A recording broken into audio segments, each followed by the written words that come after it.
Hej alle sammen, mit navn er Anne Nielsen, jeg er 33 år, og jeg bor i Malmø. Jeg søger en elevplads inden for administration på et kontor i nærliggende eller i yderområderne i København. Jeg har taget min uddannelse på Copenhagen West i 2014, hvor jeg tog min grunduddannelse inden for IT, salg og service og erhvervsøkonomi.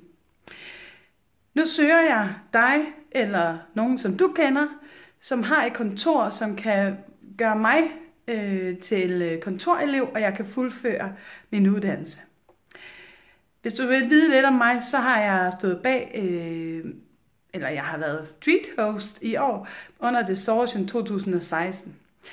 Jeg havde Solitude, hvor jeg tog mig af administration, tilladelserne, kommunikationen, sociale medier. Jeg byggede scenen, jeg tog mig af udstyret og fandt ud af det alt med artisterne. Og jeg planlagde også programmet. Det var en stor succes, og gaden var fyldt med mennesker hele dagen igennem.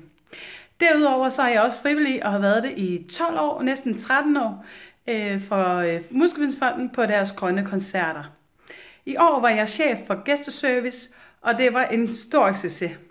Det og meget mere kan I høre om, hvis I kontakter mig. Ha' en fortsat god dag, og jeg håber, at vi ses igen. Hej!